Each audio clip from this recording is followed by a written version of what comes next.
Radio V. Radio in TV. Radio in TV.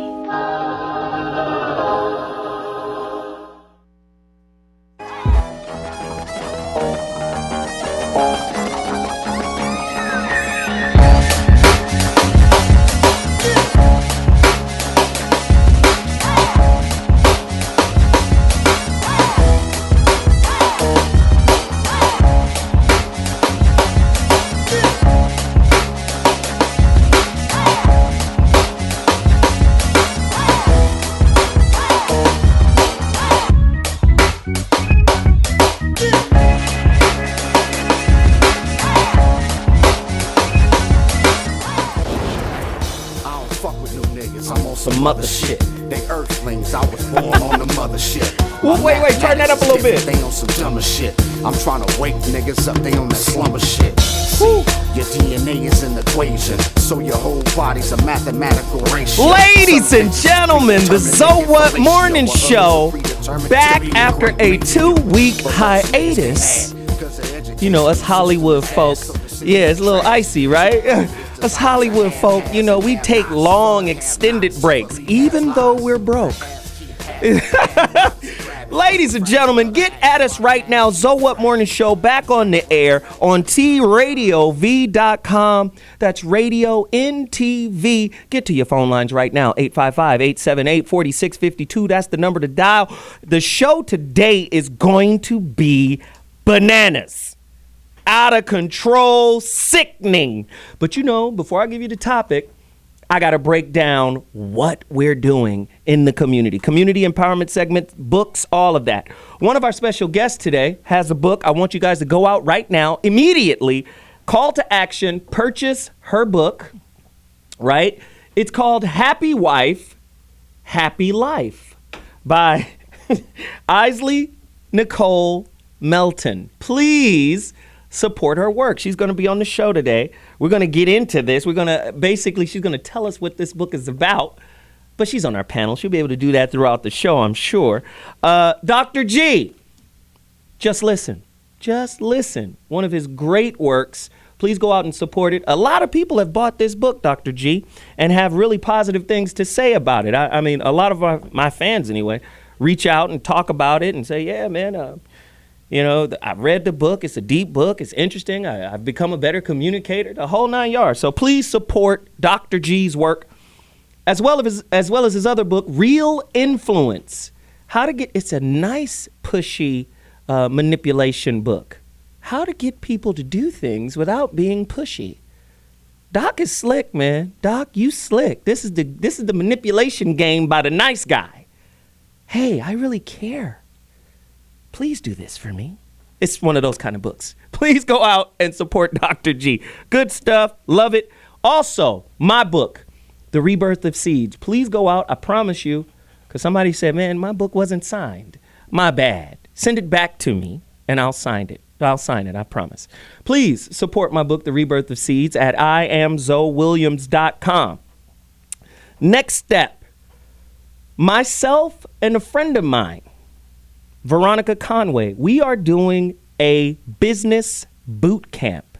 I'm hosting, she's the coach. And when I tell you, her business acumen is so high. She runs with the Tony Robbins of the world, the Iyanla Van Zants of the world. Anybody who's purchased blackmastery.com or Black Mastery from her blackmastery.com page should know. She created an NLP program that undoes Willie Lynch, that undoes Jim Crow at a subconscious level. She's that cold. She got, this is our Wantrepreneur to Entrepreneur 8-week boot camp. Anybody who's got the blackmastery.com program can join this boot camp by emailing her, veronica@veronicaconway.com. Wantrepreneur versus entrepreneur. She coined wantrepreneur. She said a lot of people want to be entrepreneurs, but they have such a flaky and faulty and unthought out, unfleshed out business plan that they don't even know that they're actually sabotaging their movement before it gets off the ground. She talks about limiting beliefs and how if you don't mitigate the limiting belief, you actually write that into your business plan subconsciously. Oh, she's cold. She's cold. So if you want to participate in the Wantrepreneur to Entrepreneur 8-week boot camp, sign up right now. Veronica at veronicaconway.com. That email address again is veronica at veronicaconway.com. That's how you RSVP. Corey's here cutting up again. You see me rocking the ancient Egyptian fly god like king. You see what I'm rocking. You got to go to ramomart.com to get yours. The dude's stuff is so fly. It's so awesome, man. You got 4X? Yeah, you got 4X. Absolutely. And it's all tailor custom. He not printing these out of, a box of Hanes. No. They're actually cutting these and stitching these, and they're not silk screened, with paint. They're actually what is called dye pressed. They're dyed. I mean, it's a cold situation. Dude he's off the charts with it, and he's a new business. He's just starting. This is one of his shirts, and he's infusing ancient Egypt and culture and all of that stuff into clothing.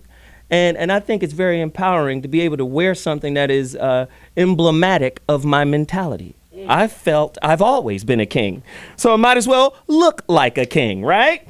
Again, ramomart.com. Also, now that we've gotten all of this out the way, I think we got one more thing to show, don't we? Hip Loose. Yes, show me that Hip Loose video real quick, and I'll talk over it. I always promote businesses, man. They are fine tailors. Look at those lapel flowers. Very fine tailors. You feel me? They cut.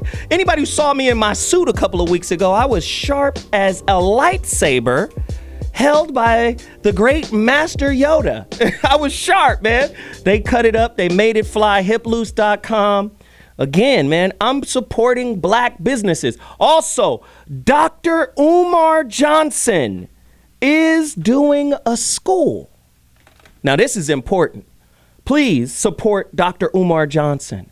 He's taken over an older school. Dr. Umar Johnson. Oh, let's hear the video. And I am a school psychologist and doctor of clinical psychology. In addition to that, I hold degrees in political science and education. I am here at the historic St. Paul's College. This beautiful campus, 135 acres of which I hope to make the Frederick Douglass and Marcus Garvey RBG International Leadership Academy for African Children. This college, St. Paul's, was opened on September the 24th, 1888 by a contemporary of the great Booker T. Washington. That great ancestor's name was James Solomon Russell. Father Russell opened this college with less than a dozen students. And by the time it reached its zenith, St. Paul's College owned more than 1,000 acres of land and housed more than 1,000 African children. But unfortunately, last summer, June of 20... Can I tell you, this dude is a cold dude in our community, and we had to support him. He's about to open up a school. That video can be found on YouTube.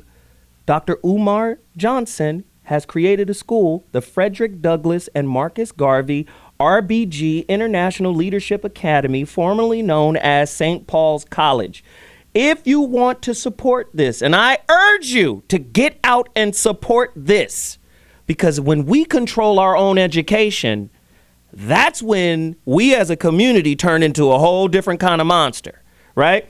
Go to the website, drumarjohnsonschool.com/donate.html for more information on how to donate.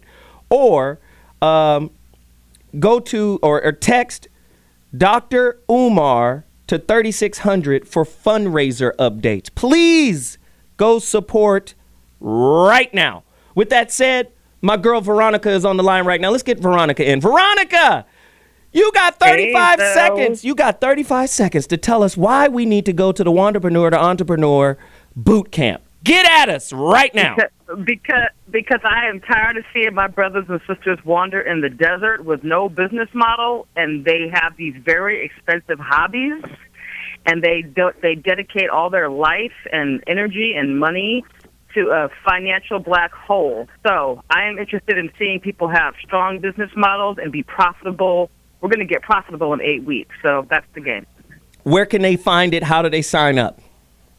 So they can email me to have a conversation, veronicaconway.com, or they can hit me up on Facebook chat at veronica.conway on Facebook chat. There it is. I'll chat with them and see if it's the right fit. There it is. I appreciate you calling in. We got to bounce.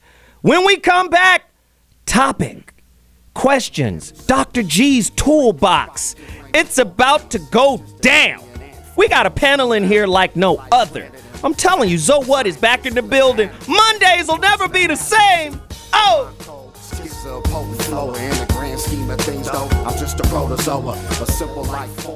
I noticed what you're noticing too. We'll get there in the very next slide. Okay, but we'll get to that point that you're all thinking about. The point is this. Obviously, the moderate aggression, and Strauss actually classified these aggressive acts as moderate. He called these things through something, push, grab, or shove, or slapping, he called moderate aggression. Everything above that, he called severe aggression. Well, there's a lot more moderate aggression than severe aggression. Yes, there is. But there's a lot of severe aggression. And something you'll notice that maybe, well, what did you notice, Melissa? What's surprising you about this slide? It seems from this slide that the wives are more violent than their husbands. And indeed, that's the next myth.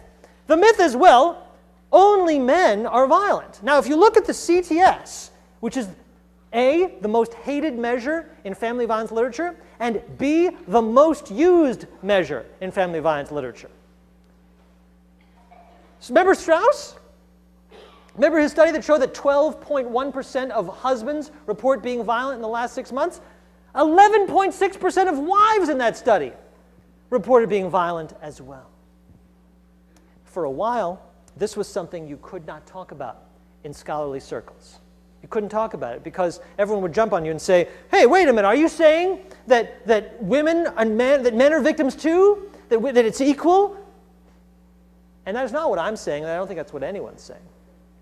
What they are saying is simply that there's a phenomenon here that has to be explained, which is that wives usually score higher on self-report scales of intimate partner violence. And here's 3 studies, each of which show that when you're asking how much did you do, self-reports, wives report more than husbands in all of those studies. Okay, Melissa.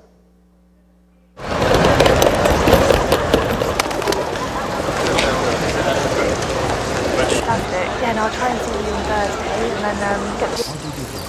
What do I do what? Just keep doing it. They're annoying. What? 2 fucking o'clock. Come here. Get your hand off me. Come here. What? Where were you? I'm not talking to you about this. I'm not talking to you about this. Get your hand off me. Who was there? Get your hand off me. Who was there? Tell me who was there. People are looking at us. I swear to God, Chris, I swear to God. People are looking at us. Will you get your hand off me? Stop. People are looking at us. What's wrong with you? Honestly, we're fine. I'm grand, thanks. Okay, because someone will call the police if you carry on doing that to someone. Okay. Because if I don't, someone else will. Okay. It's perfectly fine. You don't have to put up with that, honey. Okay. Either way. Thank you. My office is there. You're definitely all right. Yeah, I am. Problems just come and knock. I'm grand, thanks.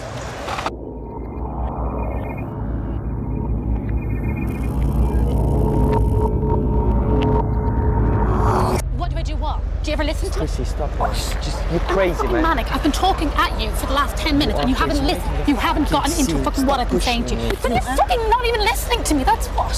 Why do I push you like that? Because you won't fucking respond to me about any, you won't listen to me. You think you're fucking all manly. I wasn't. No, you can't be. No, you can't be. Don't try and fucking walk away. Stop. Listen to me when I'm talking. Don't try and fucking walk away from me. Stop it. What the fucking bullshit? What is fucking bullshit? What the fuck is wrong with you? What the fuck is wrong with me? There's nothing. Don't give me that shit, okay? Pathetic. You're so fucking pathetic.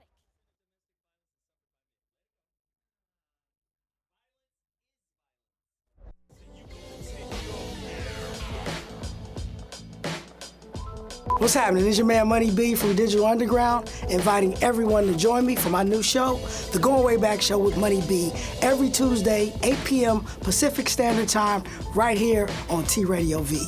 Join me, Tom Teasy, and DJ Always to give you your favorite hip-hop from back in the day. Right here on T Radio V.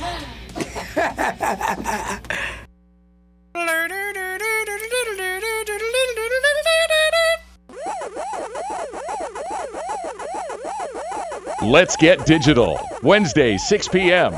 on T Radio V LA.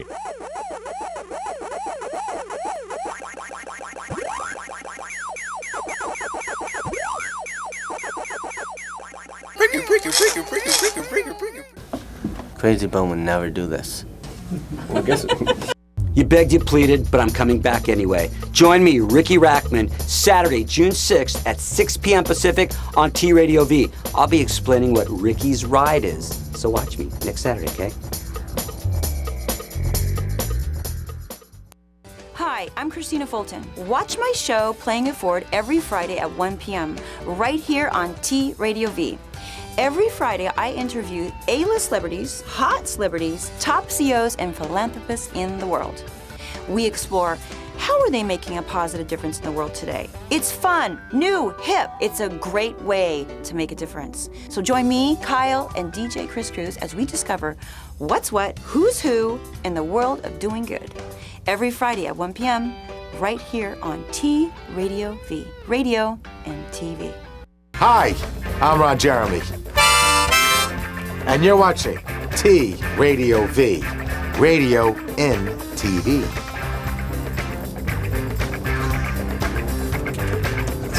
Excellent. Thank you, Ron. Excellent.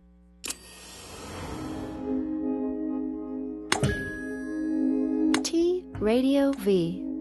Radio in TV. Radio in TV.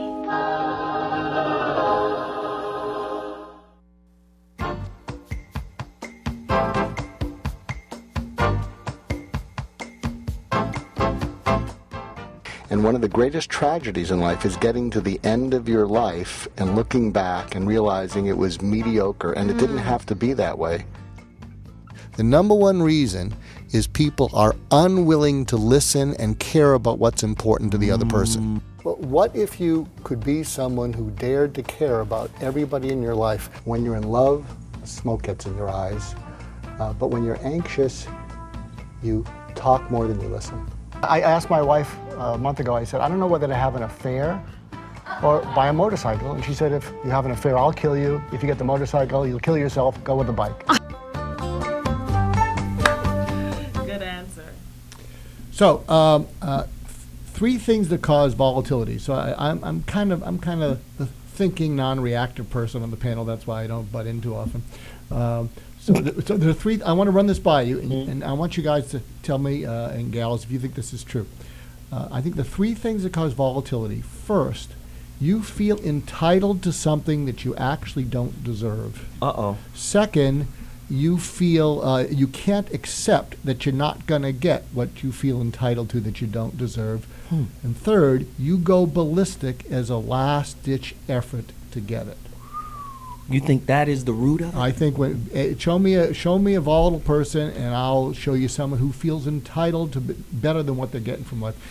Now, once you're volatile, here's the 5 steps to talk yourself down off a bridge. It's what I call the deep breathe. Deep breathe stands for DPBRE. It's very simple. You have to. D stands for danger. Mm-hmm. You have to say to yourself, "This is dangerous." When you're reacting in your head, red flag, it's danger. Second thing, P is pause. Mm-hmm. Poise begins with a pause, just pause. B stands for breathe, maybe take 3 breaths. Mm-hmm. R stands for refocus. Refocus after you've done that. And the final E is engage. Get back in. If you can do that, if you can recognize danger, if you can pause, if you can take some breaths, refocus, and engage, you might be able to dodge a bullet that you're going to send or coming towards you. And that is the alley-oop for today's topic. In text speak, IDK stands for I don't know.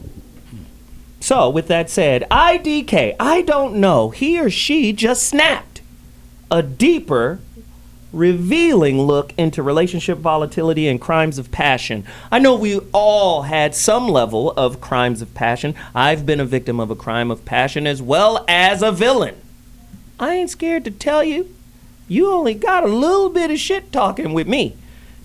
And then, you know, it might be bad company. That's one of my weaknesses. I'm not afraid. I think it's ubiquitous. I think violence and anger and conflict and all of that stuff is ubiquitous in relationships. With that said, my panel, esteemed guest, what? Guy Black? Legendary Guy Black, who ran the foxhole? 34,000 years in radio, morning radio, all over the country. Chicago, Naptown, down south, L.A. He ran KJLH. It was the morning show over there. Guy Black, radio mentor to many failures, including myself. He's proudest of you. He's proudest of his my best failure, Zoe Williams, right? Yeah. No, he's a good dude. He's in the studio with us today. Welcome to the show, Guy Black. Man, it's a pleasure to be on here with Corey. I'm just gonna sit back and laugh and enjoy the show. Oh, it's gonna get crazy. Yeah, and we have someone else, beautiful, beautiful young lady, very talented and charismatic. Isley Nicole Melton can be seen in various movies, TV shows, runways, and magazines. Very intellectual. I just broke down her book, which to me is, the title alone is a little one-sided, but okay. Happy Wife, Happy Life, meaning if your wife isn't happy, your life isn't happy. Jesus, how is that not an indictment against marriage? I don't know. If you'd like to call 855-878-4652, please do that. Welcome her to the show. Are you from Chicago too? I am. Oh, shit. We got all three of them. Chicago in the building. Yes. Welcome to the show. I can't wait to hear your perspective on what we're talking about today. Of course, Dr. Mark Goulston, resident white authority. Whitey Locks, Dr. Whitey Locks. Wow. He will correct us when us wayward coloreds get out of control. That's too much passion. I'm the TWG, token white guy. The token white guy, ladies. The token white guy. Yes, can't get on the bus with you. And of course, the incomparable, sitting in for Jeff Brown. The incomparable, outspoken, truth-telling, don't give a damn, Corey Holcomb is in the building. Welcome to the show, Corey. I just want to say a prayer for everybody who don't like the truth. Let's get that shit out right now.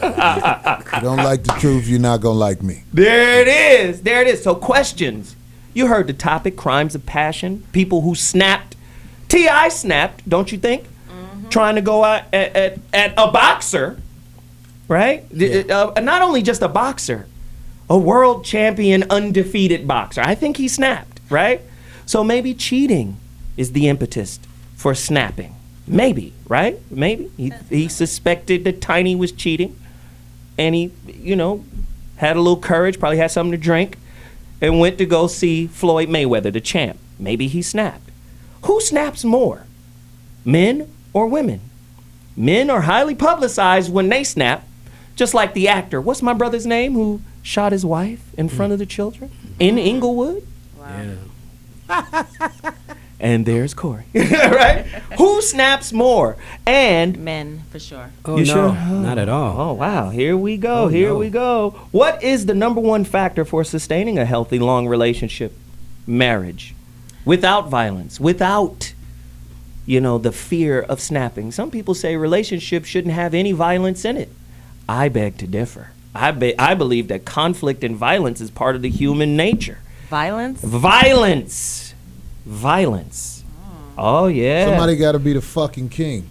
Uh-oh. Are you married to a sleeping time bomb? If so, what are the signs that they are ready to blow?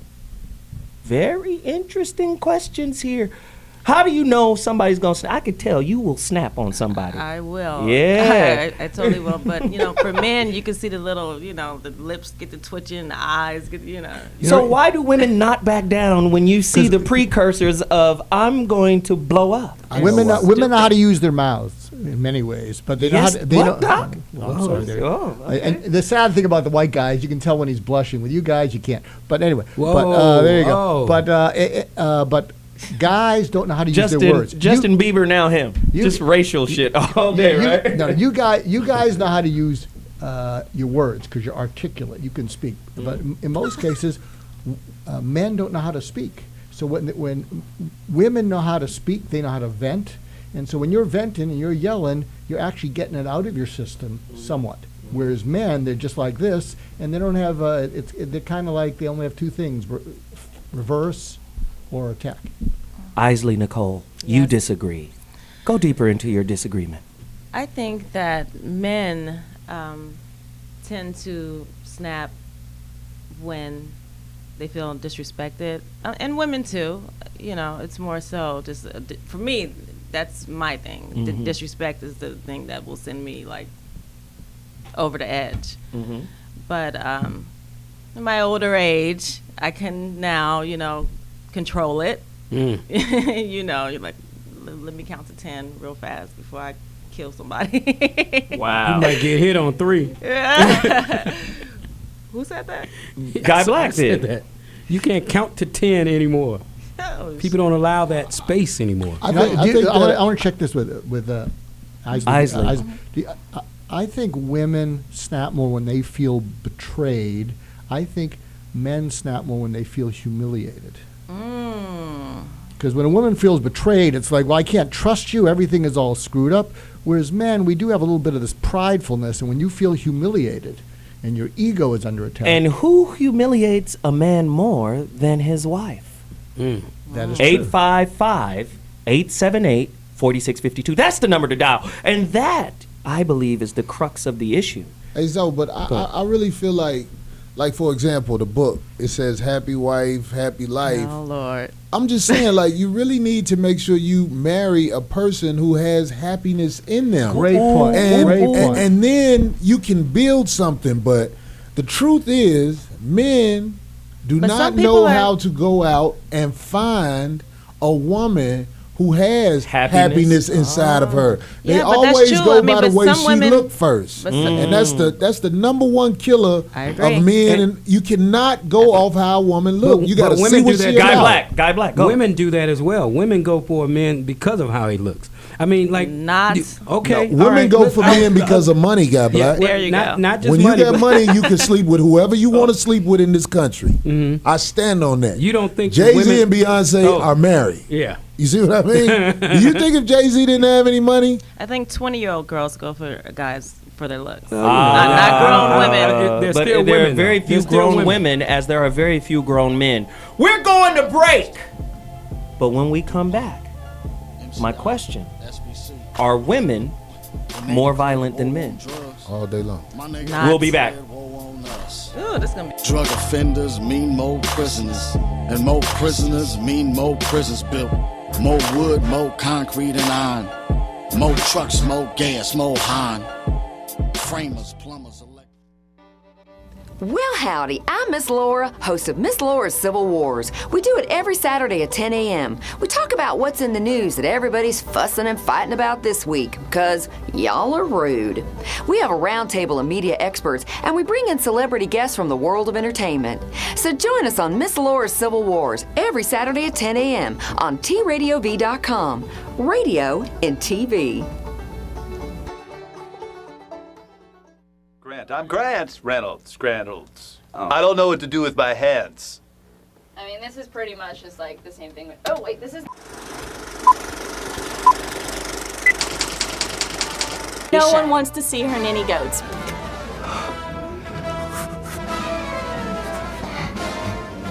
Like a bear. He's like a big bear, isn't he? Like, yeah. Let me Hold on, we'll start.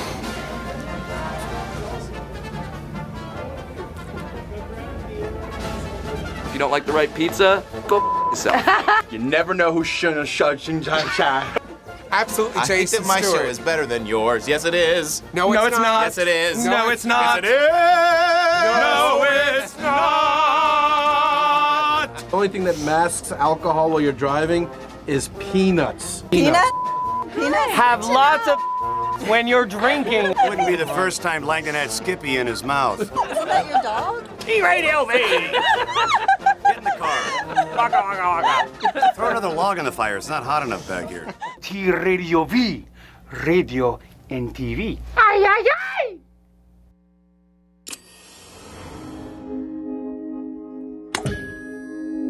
T Radio V, radio in TV. Radio in TV.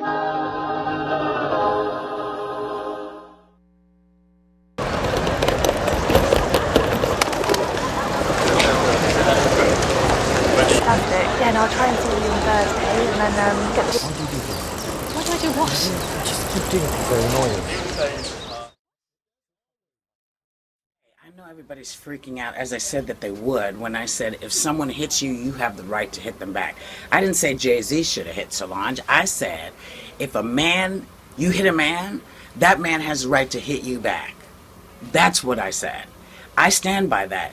If you hit anybody, they have the right to hit you back. And this idea that men are not supposed to hit women, if you slap a man, he has the right to slap you back.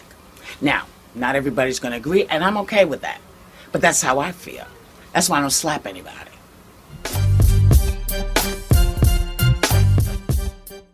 I was laughing. That shit was funny. You felt like he handled it right? I mean, I wouldn't have handled it like that, but I just thought it was funny because, you know, Jay is the kind of guy that, you know, you don't see him moving like that much. And when he does move, if it's not like that cool looking, then it's going to be kicks. And also, I feel like nobody teases Jay except me for some reason. You know, when he does something, you know, it's just the first time I've seen people freely expressing themselves. What I'm really happy about is that when they were bombing on me about saying I was broken and all that there wasn't any Instagram, because I'm sure people would have been having mad funny jokes. But I'd have been getting back at niggas. I like this snap. You know, I don't think he should be mad about it. I think he should just be laughing. That shit was funny. Everybody fights. You know, girls done spit on me before, but I'd be a little bit more, you know, you gotta chill out. You know, I would have just been like, I would have did that and all that. You wouldn't grab the leg? Nah. But that's, you know, this shit is funny.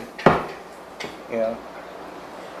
But you know, Jay has to worry about perception because corporately people pay him. So, you know, he really has to play that game. You know, so I thought what was ironic about it was people got to see how he plays shit off. Like how something crazy could happen and then 4 seconds later when his camera's on, they act like nothing's going on. I thought that, you know, that was interesting, you know what I mean, to see that and how good he is at it. But then it just kind of exposes it. It's like, how do you trust anything? Very interesting insight on the brother Jay-Z from Dame Dash, former business partner. We're talking about Snapped. Everybody knows that television show where, you know, one spouse snaps and does something in the heat of the moment and hurts or kills their partner.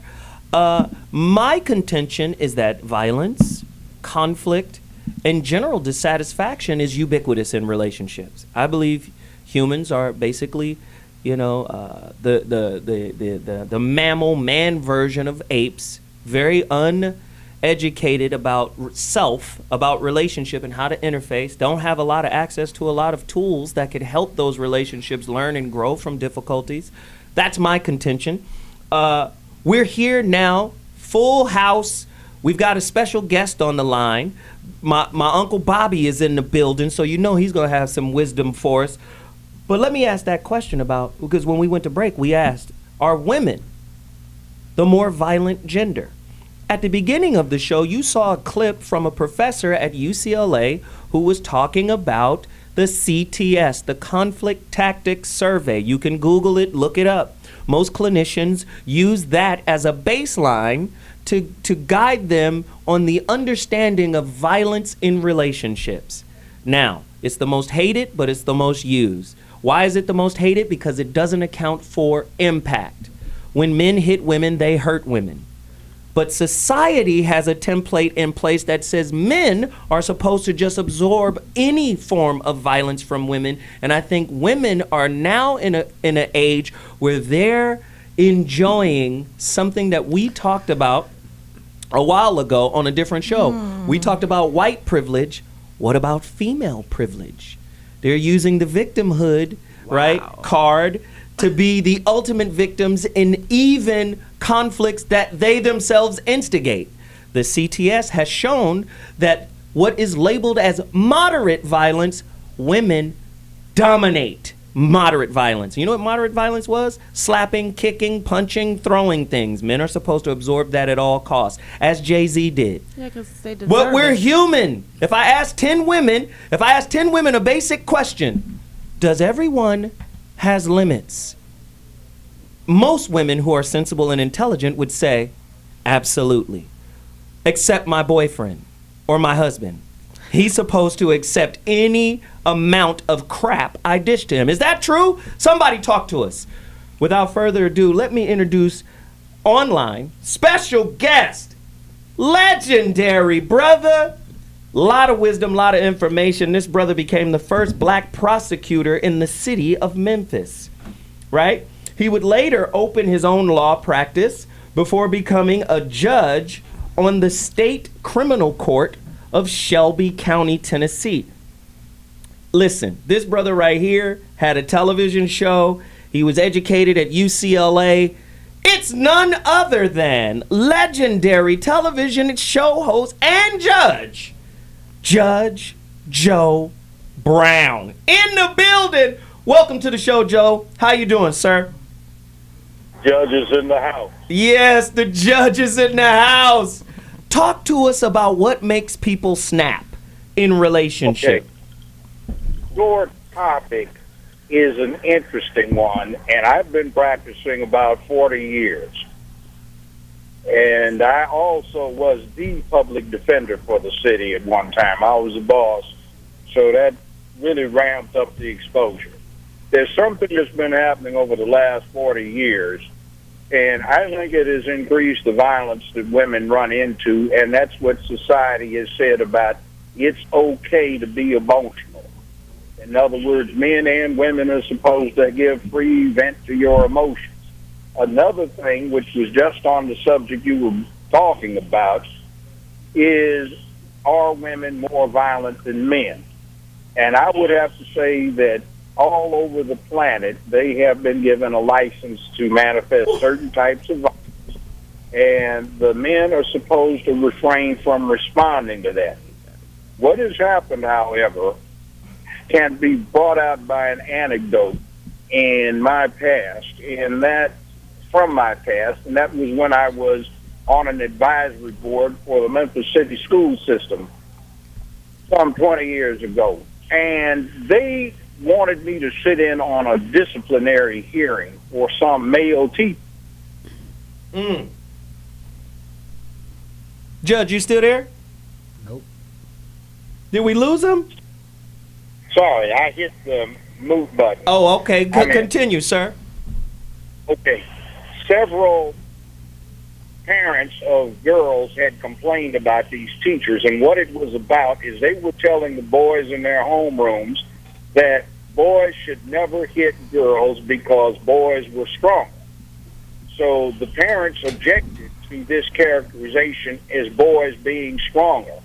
So they were going to discipline these teachers for telling their male students not to hit girls because of the strength differential or the sexual dimorphism, as it were. So I brought out to them, I said, this is absolutely ridiculous. I don't care whether it's politically correct or not. Boys are generally much stronger than girls. And come down on alternate Thursdays and look at my domestic violence docket if you don't believe it. So we have this thing in society that is attempting to reduce the difference between male and female. And the young boys play, what did I say earlier? Let's see. We have this thing where you play these video games, and some of the alter egos, or a lot of them, are female. And you get this constant bombardment on video, television, and the movies that Superwoman or the female heroine goes out and whips up on 5 guys to work up an appetite for breakfast. And the society is slowly going for this line, and the boys are no longer looking at girls as a weaker sex, which I suppose some women would like. But as a consequence, when you do get this vesting of violence, slamming crockery on the ground, throwing things, slapping, a kick, a punch, trying to inflict some immediate pain. They aren't like the older generation to say, wait a minute, I'm supposed to take this, like John Wayne getting slapped by Maureen O'Hara in a 1930 Western. Right. Happen anymore. You see dudes knock women out in the movies, and the babes do all of the martial arts and slam somebody into the ground and take them out. So you get this blurring of the distinctions, and it is going to a bad place. So one of the things we're doing, too, is we are... You hit the mute button again, Judge. Let me try it this way. One thing we're doing is we are keeping the apex predator on this planet from finding out who he is during his maturation from childhood to adulthood. When I grew up, it was this thing where if you were in the second grade, if you were wrong, you might go around slap a first grader around if you were frustrated.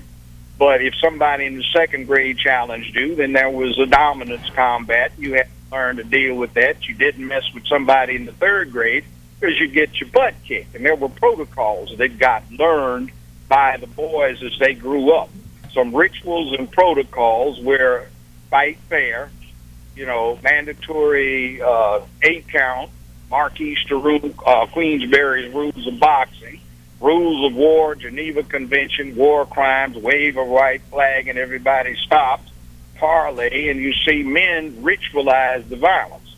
And they learn to deal with bullies, and bullies learn not to be bullies because there were painful consequences. So Judge, let me ask you this really quickly. Let me ask you this question really quickly. In your experience, in your expertise, what do you think caused a spouse to snap quicker? Was it cheating? Was it financial cheating? Was it domestic violence? What do you, in the cases you've adjudicated, what do you find is that one thing that sets people off, and the most common thing that set people off?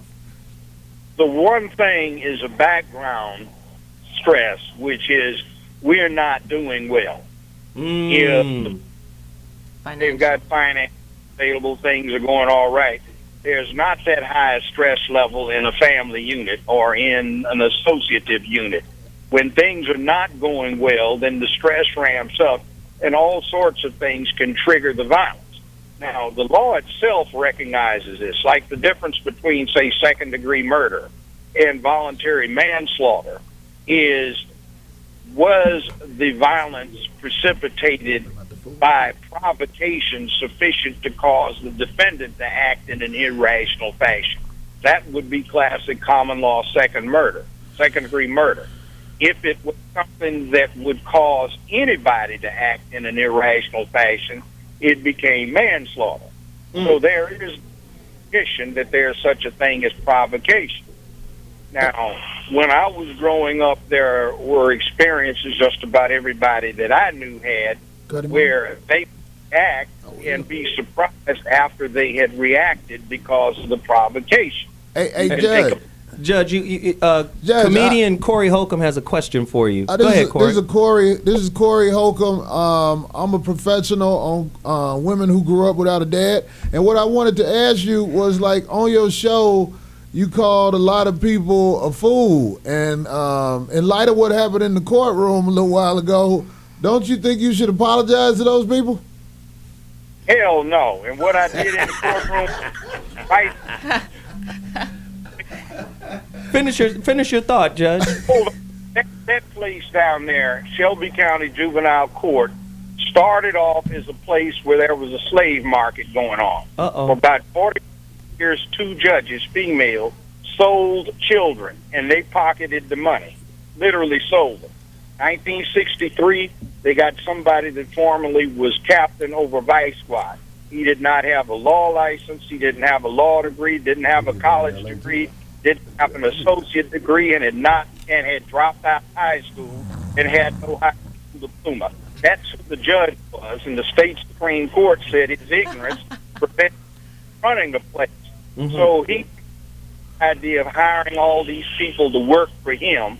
He knew blackmail on a lot of individuals who had outside children that were involved in business and politics.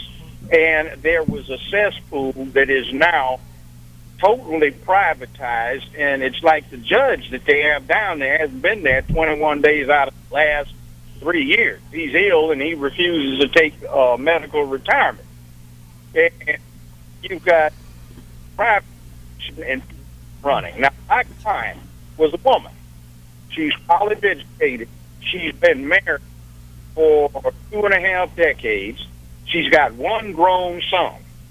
They did not know about this, but somebody from out of state 8 years ago claimed that she was the mother of his daughter. Now, if imagine...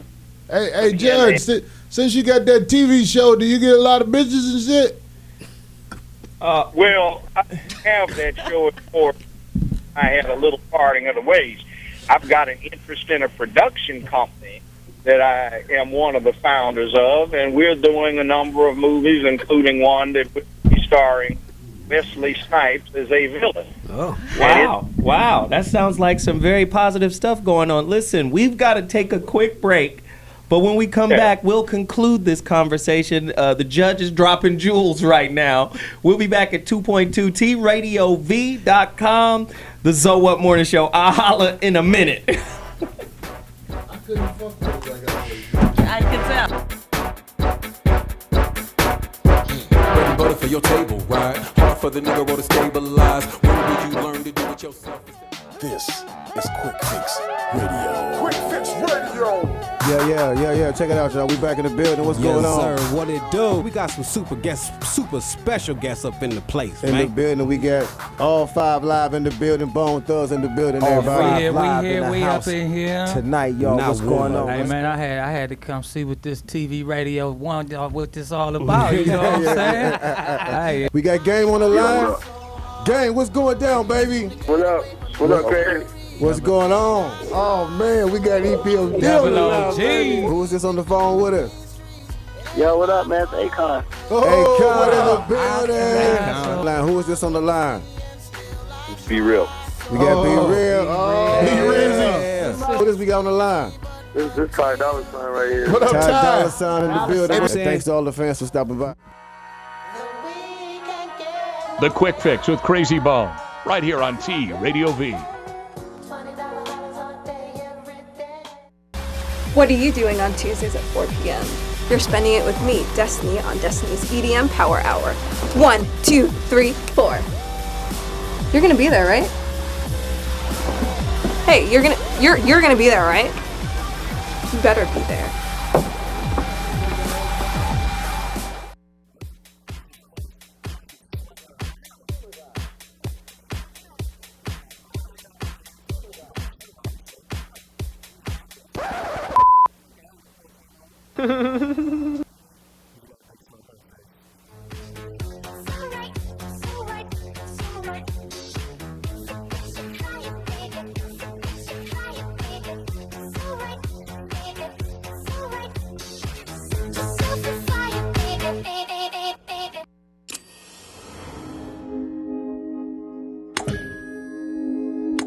Radio V.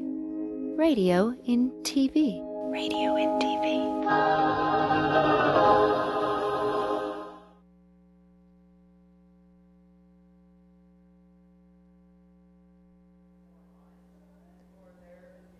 All right, well, let's talk about it. Why is this? And Melissa says one reason why is that women are more honest. There's less of a stigma.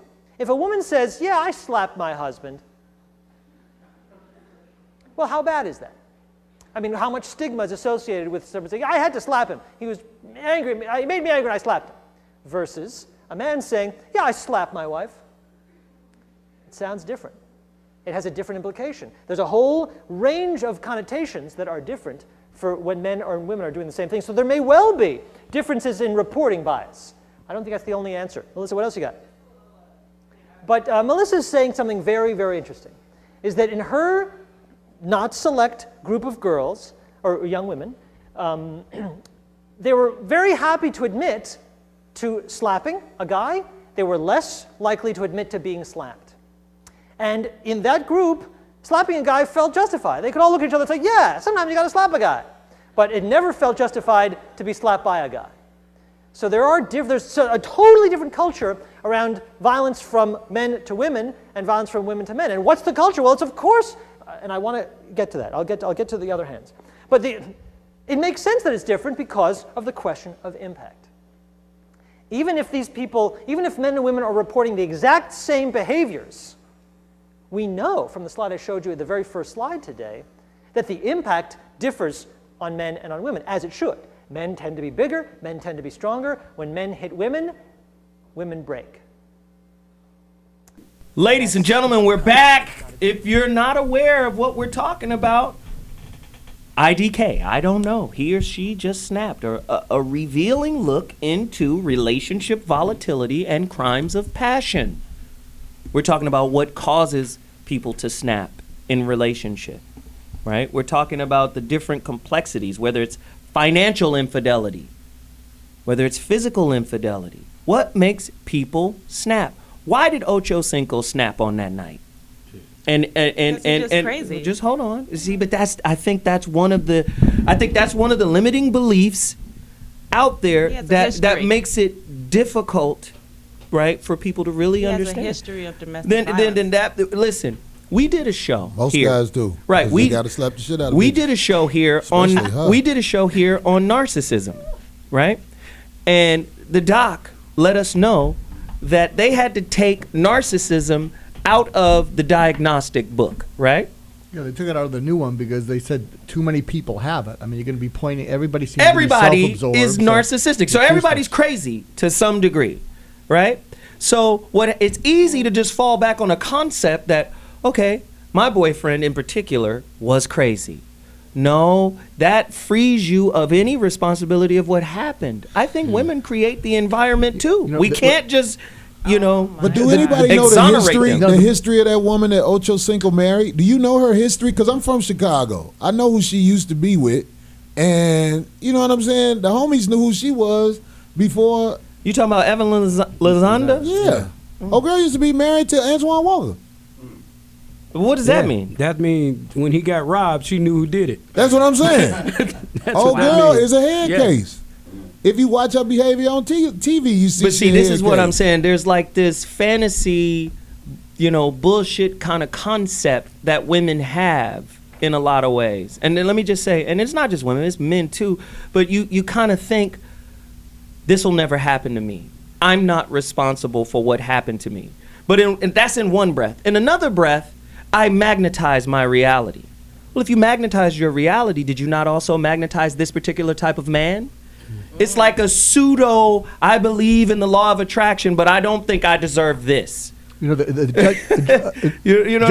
judge made a good point about the more stress someone is under, the more they got to kick the dog. And so a lot of times part of an intimate relationship makes us feel it is safe to take it out on them when we couldn't take it out on work and get fired. We couldn't take it elsewhere. So if you're already loaded for bear, and and you got to kick someone, we tend to treat our intimate relationship almost like they're a part of our body. Meaning, if you make a bad shot, you break a golf club like the guy did yesterday. Right. And so we treat the other person like that. When we're ticked off at them, we just treat them like we're pissed off at ourselves. And then the judicial system will take advantage of that.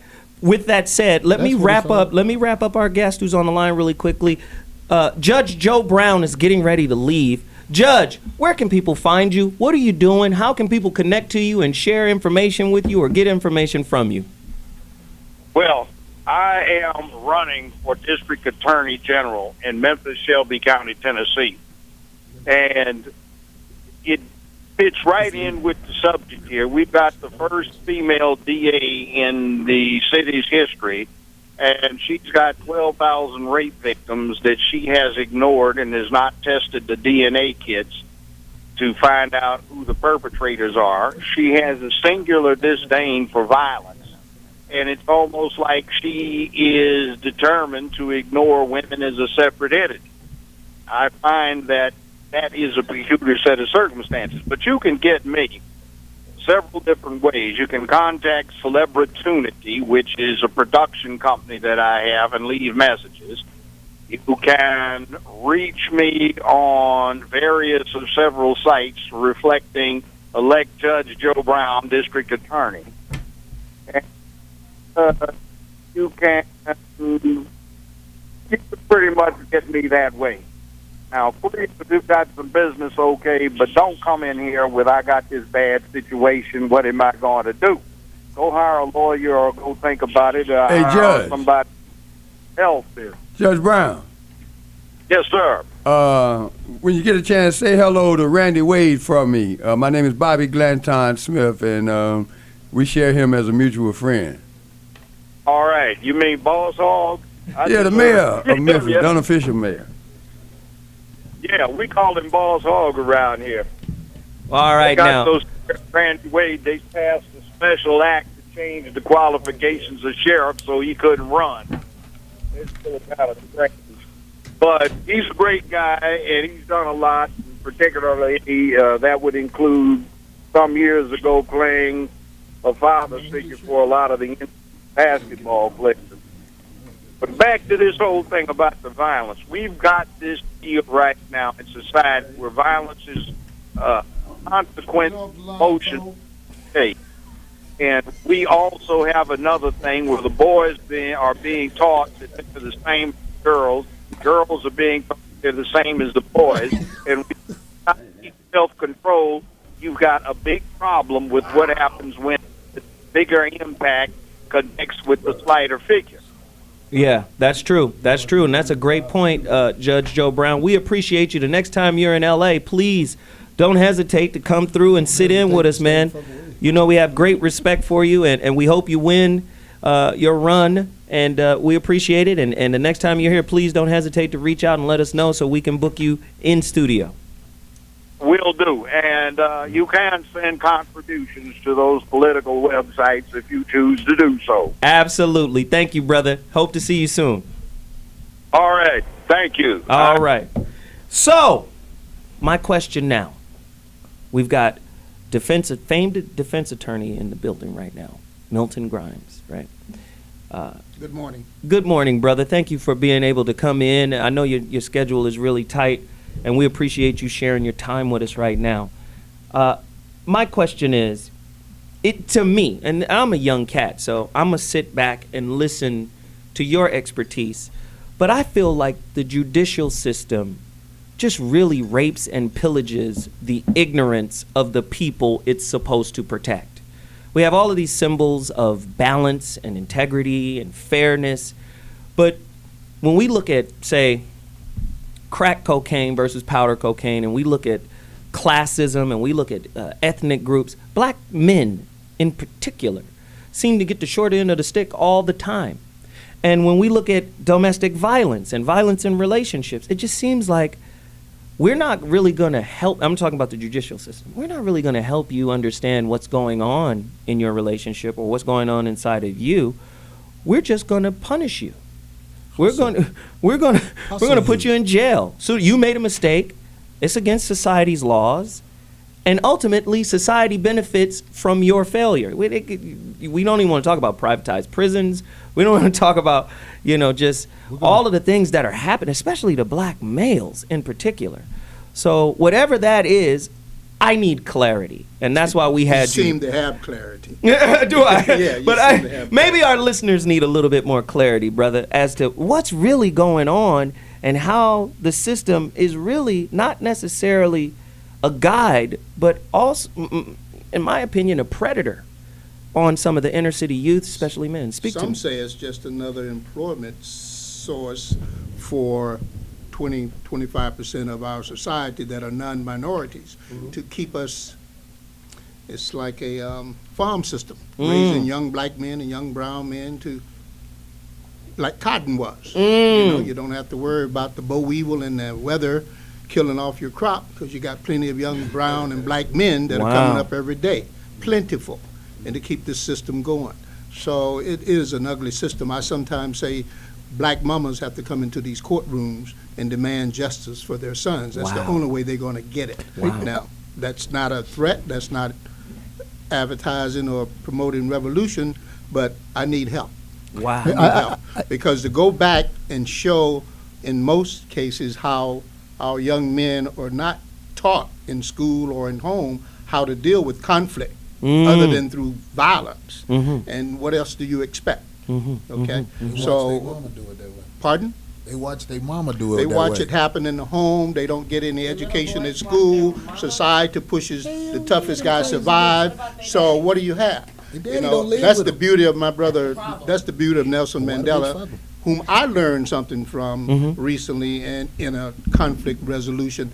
I was angry with this guy who owed me some money. You understand how that I anger understand comes how about. that can go down. And I used to deal with him in an angry fashion on the phone because I couldn't see him in person because I wanted to fire on him. You follow me? Exactly. So I'm serious. I'm just telling you.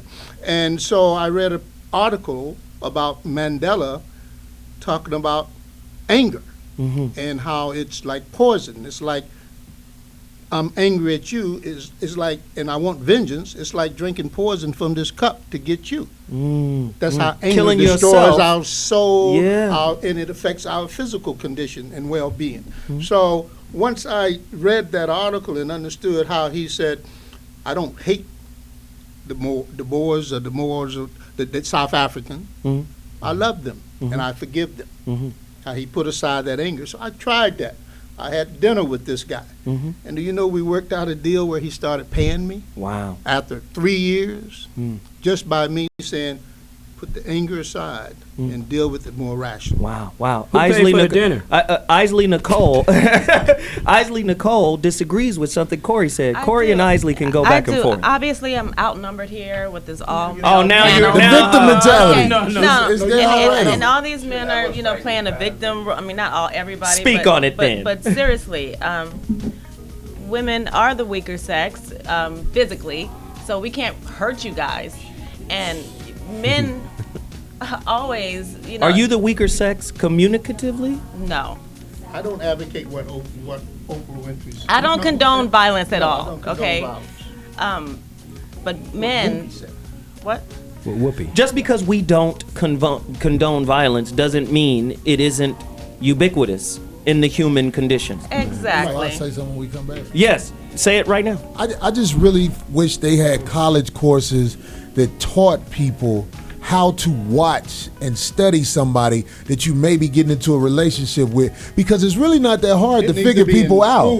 Right. It needs to be before college. I agree. It needs to be in school because it's not hard to figure people out, especially when they are over 35 years old. In my opinion, they are who they are, and they're going. No matter how they hide it, they're going to show you who they are. Right. And if you teach people this, I think it would help the situation that's going on with. I agree with that. When we come back, we're going to get even deeper into it. Uncle Bobby's got something to say. Let's find out what it is when we return.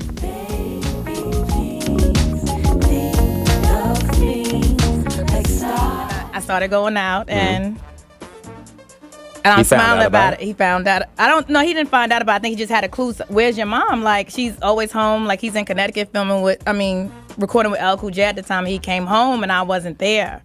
So when I got in, he called me first, but I know how he is. So I said, I'm not going to come home until you calm down. And when I got home, he just lost it. He lost it completely, just lost it. And even when my daughter walked in the room, he still was hitting me. And I hate to sound like a battered woman, but it just bothers me. He really lost it, and he just broke down and cried. But that's why I say it's so scary, because he was hitting me in one moment, he's angry, but then the next minute he's in my lap crying like a baby. So it's a lot of issues there. That's but that was that has some issues but from that, childhood. I agree with yeah, that. that point.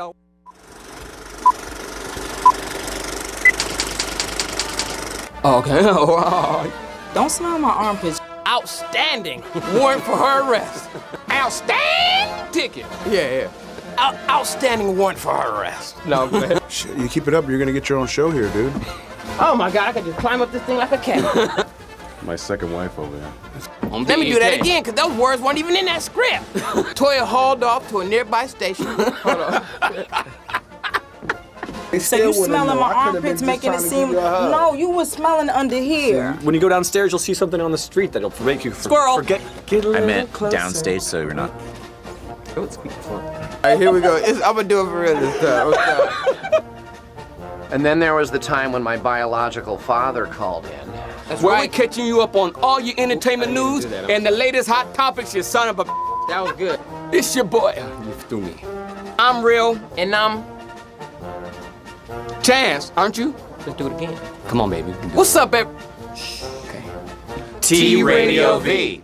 Radio in TV. What happened to your arm? You didn't do that. Wow, come on. I forgot. How can you forget? We've done it 3 times. The laughter makes it worthwhile. Hi, this is Casey Abrams from American Idol, and you are watching T Radio V. That was too corny. I loved it.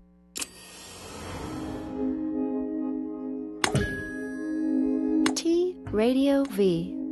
Radio in TV. Radio in TV.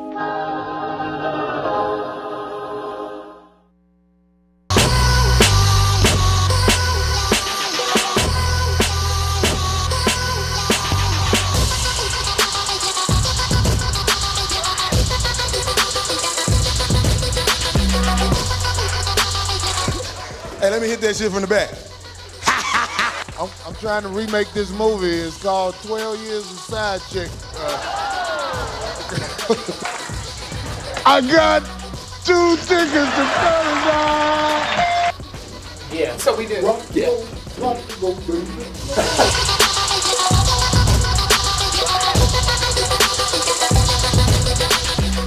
People up to fair. Okay, just let me say this. I want to say this to all of the women out there who are in a situation where they have a man that they acquired from another woman. Because a lot of women will get with you knowing you got a woman, and then they'll keep messing with you until eventually they become the one in that woman's slot before them, but they expect their, I guess they think they have immaculate, right? I'm trying to be nice, not say what I really want to say. There's a lot of women out here who think their vagina is special. That man did not leave his woman because of you. Trust me. He left his woman because that situation was starting to play out. And he was like, I might as well go on with this fool because she seems like she's acting the part right now. This is what I really want you ladies to understand. He is going to do that to you as well. Your vagina is not going to cure him into being what you want him to be. So, and I'm just saying, when you get ready to break up with a man for cheating on you that you took from another woman, you have to be either dumb or evil, and chances are you probably both. That's what I got to say about it. That was just off the dome. Oh, no. That was good. Corey's intellectual rant, sitting in for Jeff Brown, has delivered a haymaker. Listen, I always tell women, don't date your expectations. Don't date your ideas, especially if those ideas haven't been vetted out through experience. This is what I mean. Most women date fantasies and expect them to come to life in the relationship. Not me. At the end of the day, men are socialized to connect to your ideas. And what do we connect to your ideas? Our behaviors. Then you get a behavioral confirmation that says he's a good man. And I always tell women, behaviors might speak louder than actions, but they don't speak louder than intent. I can intend to behave exactly the way you want me to until I achieve the goal I'm after. But women don't connect that way. This is why you guys are vulnerable to a lot of things that happen. Back to the topic of violence in relationship, and this is, watch, it's going to be studied at some point. They're starting to make inroads into it. Women are far better communicators than men. Yes, we are. And in doing so, they have a special way of pushing buttons. They have a special way into the insight of emotional abuse. And like we were talking about, a lot of times men carry this stereotype on his shoulders. And the stereotype of, I'm not a good provider. I'm not a good father. I'm not good in the bed. Women can lay that on very heavy when they're dissatisfied, but yet they expect men to hold on to this emotional discharge without discharging it our way. A lot of times we may discharge it through cheating. Just like Corey said, oh, you know what? I've had enough of this one here. I'm going to go over here where the climate is better. And I always tell women, what modern day women have lost the ability, in my opinion, to change the environment of their relationship by way of their tone and word choice. A woman can rip down a man's self-esteem by a few simple words. Tell me I'm wrong. And most men are, first off, that corpus callosum that dominates communication in the brain. Well, there's another section that's a few times larger in a man's brain. That's the amygdala, where all of our emotions and anger lie. We can't tolerate too much of you tearing us down. At some point, we're going to get to a point where we go, either I'm going to hurt her or I got to get out of here. That's where you push us to. And then when you got the judicial system backing you, that's your real daddy. Am I wrong here? So you think some men all have to be pushed? Bobby got something to say. Domestic violence? I believe it. I just feel like women who have nobody, by the time they, reach that age of like 40, I just feel like the reason they don't have nobody is because they're not the type of people that somebody can be around. Because women who are smart enough to go out and get a man that's about something and stick out all of the trials that come with being together, you see them later on in life and they got somebody that's around them. Even if they're not married, it's just they know that they safe around each other. But it's just a lot of women, you're not safe around them. They're going to destroy you the same way they're going to destroy their kid.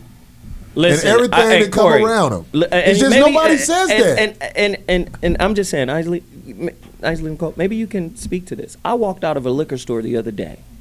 Two brothers was arguing, and one thing came out of one brother's mouth, and it was interesting. And I'll throw this to the panel, and everybody can expound on it.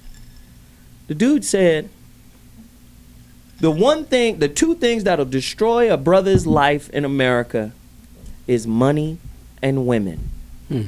That's what I'm walking out the liquor store. They arguing. He said, man, I done told you the two things that'll ruin your life in America is women and money. You can get killed over both. Quicker than anything. Quicker than anything. Now, in our community, can you argue that our sisters have hedged the judicial system, right, in between her and her man in a lot of ways? No, I don't think so. I think that for years and years and years, men have been hurting women for no reason at all. Agreed. I will agree. And that's why we have laws. I'll agree. That's why we have laws in our favor, because we are we can't hurt you guys. I mean, only way we can hurt women you guys. can't hurt. If we shoot you, you're we dead. Just did a movie. The Snap television show is usually about women killing their husbands. No, yeah. It's called. Women are not aware of how many people they've destroyed that came around them. And men are not aware of all the women that they've destroyed. I mean, all these single mothers, woman, and you'll say a point from one woman like, to another because right. you feel like it. Look, you'll talk to a woman, you'll be like, wow, this happened over here. Her response is not to talk about what you're talking about. Her response is to talk about something that she could think of bad you did. That's the situation. So instead of acknowledging what he's saying, no, I think what he's saying is it's evil and it's calculated. They know what they're doing. But I think what he's saying is women are not socialized to be accountable. And men aren't either. Men. You see what I'm saying? She did exactly what I said. Instead of talking about what you said, let's go back. She said, and men aren't either. Let's go back. Talk about let's what go you're to talking Milton. about. Let's go to Milton. They both have not been educated. Speak to the mic, Milton. They both have not been educated on how to deal with conflict yes. appropriately. You got to go back there. Yes. And they're doing the best they can to survive the situation they're in. And we're taught that violence, women and men. I don't think so. No? Finish your point. Finish your point. Go ahead, brother. I ain't trying to Why cut you don't off. you think so? No, don't worry about I feel like women. You can't blame it all on women. I'm not blaming everything on women. Thank you. Or if I said it wrong, let me say this. I feel like a lot of women Maybe that sounds better. Okay. A lot of women are evil.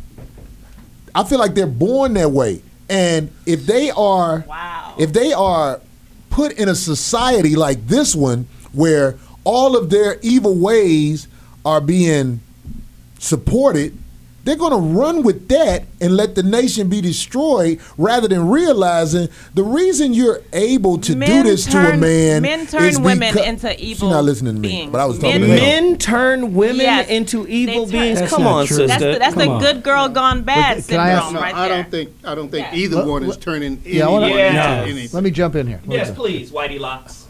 Okay. I hate to put all this responsibility on everyone here, but Isley, I want you to answer the question. What are women in the context of, I guess, an African-American relationship, the show's mostly about that. What do you think they are entitled to, and what do you think they're not? And I'm going to ask the guys, in that relationship, what do you think you are entitled to, and what do you think you're not entitled to? Okay, I don't think we're entitled to anything but respect. That's it. What? That's it. In a relationship. Say what you mean by that, by respect, before we jump down. Just common respect. I mean, don't disrespect me and don't cheat on. Are you talking about in a relationship? Yeah, in a relationship. She said cheating too now. Yeah, I mean, I've never been cheated on before, but that I know of. Oh my God. That I know of. Corey left the building. That I know of. Okay. He's cheating while you're here. You don't. Right. He Bobby, getting the rub down right now. Tell him, Bobby. Where is he right now? Where is he right now? Where is he? No, I don't know enough about this sister to you don't have to know about her. Where's the man at right now? No, here's the thing. There are exceptions to every rule, and this might be that long shot right here. But no, it's a possibility. It's always a mathematical possibility, but that's all that it is. But I just want to come back to something she started earlier today when we was watching the 50 Cent thing. Yeah. Now, that happens so many times where they'll show a clip or people will, pass information on somebody without the total picture. She described why she got beat up by 50 Cent. Partially. She partially described. No, she left out the most important part. Yes. And that was she's in a relationship with a violent cat. She knew he was violent. She knew he had multiple women before she met him. She engaged in a relationship with him, became, quote unquote, a homebody. Then she went out and did the one thing that got her ass whooped. And that is cheated on him. And then she sat in that studio and played the victim. And she didn't cheat on him before she got connected to his money, which is what happens. Once they have a connection to your money, and Jay-Z gonna be the next victim of what I'm talking about right now. When they don't need you no more. Kanye. When they don't need you no more, you are done. They have worked you the way they mama taught them to work you, and nobody will say it. Wow. And that's heavy. If you study they mama, you will see the same situation. You really hate women, huh? Uh-oh. Wow. This is what we'll do. When This we is come so back. predictable, Wait, what y'all you're hear the saying. music? You hate Wait. I help broke bitches all the time. They don't even have groceries, and I buy them groceries. Oh my God. Okay, I do listen. things for women. We're about to take a quick break, but when we come back, When I see they kids Corey, with bad shoes, I buy them shoes. I help women. when we come back, Corey's going to answer the question if he hates women He does. when we return. She know me.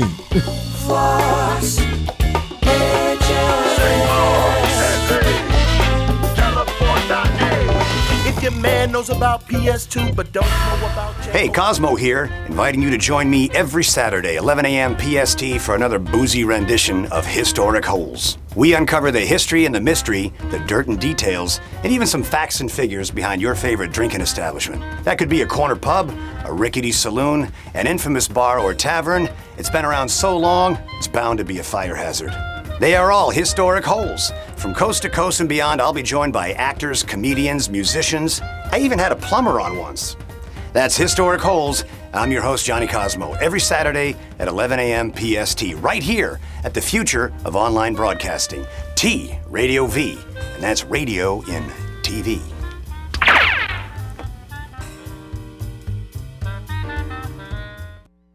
Hi, everyone. Welcome. Well, Yeah, let me start again. Welcome to T Radio V. That's TV and radio, or radio and TV. I can't remember. It's just too much for me. No, you're doing it wrong. I need you to emote more. It's not enough. You need to push it. Absolutely, Jason Stewart. And I was on his show. I'm Shang, but he's fantastic. But the thing is, he's so cute. It just upsets me that he's straight. I still got a lot of urban in me. And I'm a little Jewish, so I sounded like, oh yeah. You didn't say, hey, he has a nice Shayna Putum. Yeah. Don't be a schmeckle. It upsets you that you're straight? No, it doesn't upset me. I'm straight. Don't make me laugh, man. No, don't touch me inappropriately. Okay, I'm sorry. Did I touch you inappropriately? There's gonna be definitely lawsuits. You are watching Jason. Me. Well, not today. Shut up over there laughing with the laughter. Watch Absolutely Jason Stewart every Tuesday on TV. The V with the TV. They're gonna. You better edit the out of this. All right, we got it. Yo, what's up, everybody out there? This is Crazy Bone. I am the bum Keith G. And right now you watching TRadioV.com. TV and radio. Yes. Radio and TV. Oh, yeah. See? Yeah.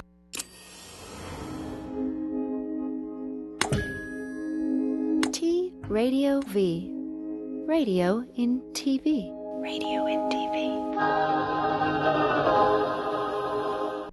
Women are less likely than men to be victims of a crime.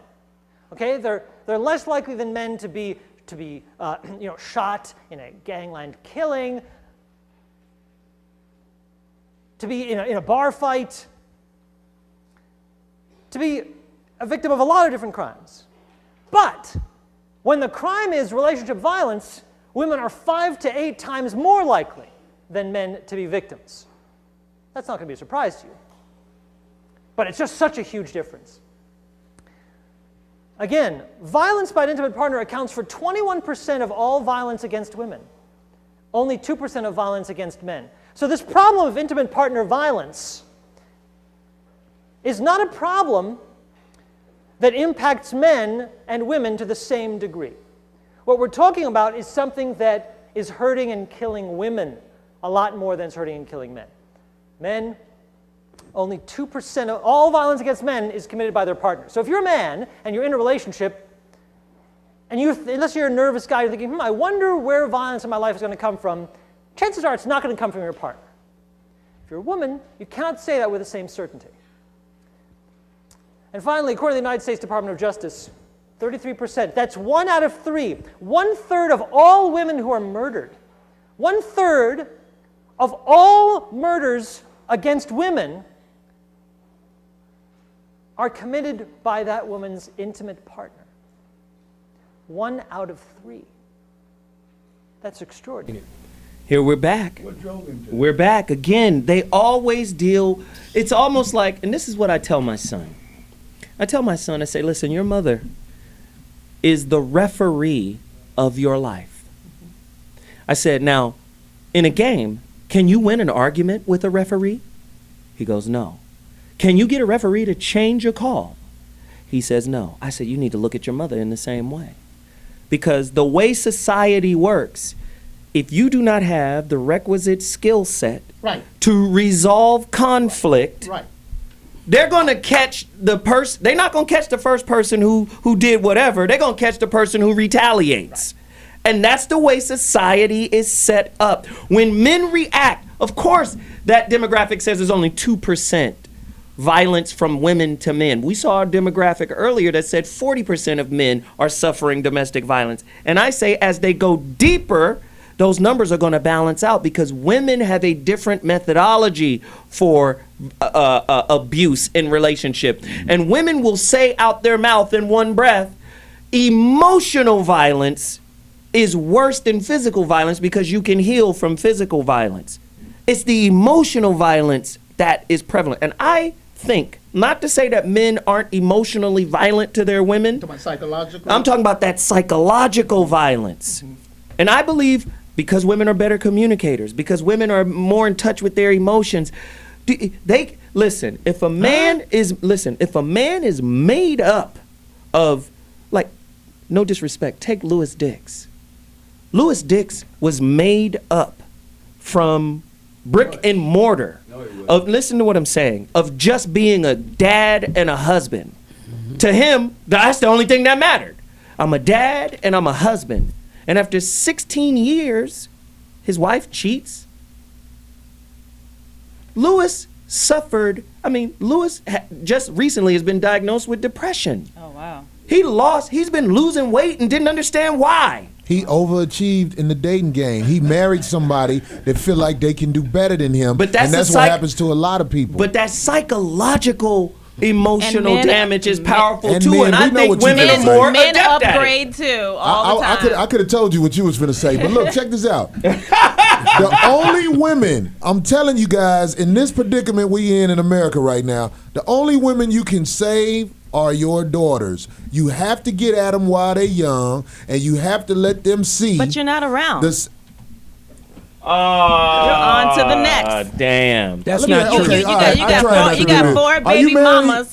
All of us? No. Are you but married? I'm sure he Wait a minute, you're not married and you got a book called She said, Happy I'm Life sure, and Happy she Life? said, I'm sure I got 4 baby mamas. Are you I'm married? divorced. I'm divorced. Of course you divorced. I filed divorce. Of course you did. Of course I did. Of course you did. Yes. Your life. Let's hold up the book here. Wait a minute. My life is reflects happy your wife, divorce. happy life. I have a great life, boo boo. I believe you got a great life. You got your little thin sliced book in here, you hustling. Yes, because life is swell for you, huh? Very swell. When I saw that book, I knew who you were. I was like, look at that ain't no book. Wow. You could have wrote that on the plane, just coming from Chicago. That ain't no book. It's for Since you want to attack for short people, attention span. that's not a book. It's for men that have short attention span. That is about like a week of tweets. Like you. That's a week of tweets. Of tweets. Okay, that's enough. Whatever, Corey. Let's not destroy the only woman we have on the panel. He can never destroy me. Yeah, listen. Your Never. face look destroyed Listen, right now. this beautiful woman Your whole is the only woman we have here on the gonna go panel. there. We have You to can't protect go there our 'cause you women. don't know nothing about me. I don't want to go there. All right. can't. Okay, I don't so wanna go let's there. let's end it I don't right here. argue with fools, you know. Okay, Isley, But look here. Isley, a semi-retarded you person and can I, read that book. right here. Isley, You right can't. here. Corey, hold on a second. Right here, Isley. Right That's here. why I say he hated women. Right here. This is hate what, women. right here. Isley, You and hate I. writing Hey, because that book took about 20 minutes. God damn it, man. Cut his mic off. No, don't cut Isley. it. Hold that book up, son. Isley, right here with me. Whatever. Right here with me. Part of what I'm trying to get across here today is that violence is violence. Please. Okay? And what I mean by that is there's a campaign out there that says violence is violence. And what it's showing is there's a double standard. I don't condone violence. But let me, I don't think a woman should hit a man. I never said that. Let me finish the point and then I'll throw it back to you. Okay? Just stay connected to me for a moment. Violence is violence.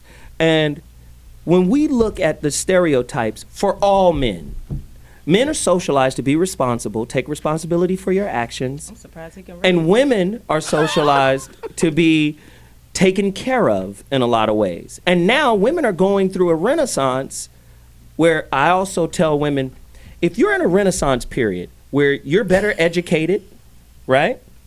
Not only are you better educated, you're better employed. You're making more money and you're more educated. Now you have to rewrite those old traditional beliefs about attracting a certain kind of man in your life.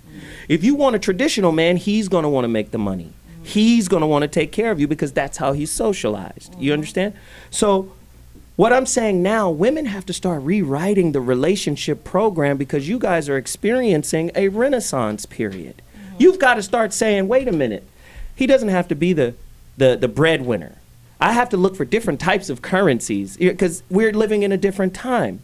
Part of that is now the woman has to learn how to become accountable for what happens to her and what is magnetized into her life.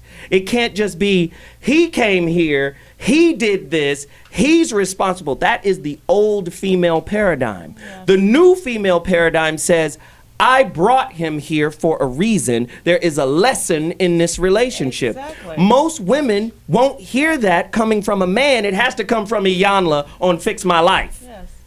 So that's what I'm saying. When we say women are more violent, they are. The empirical data speaks to that.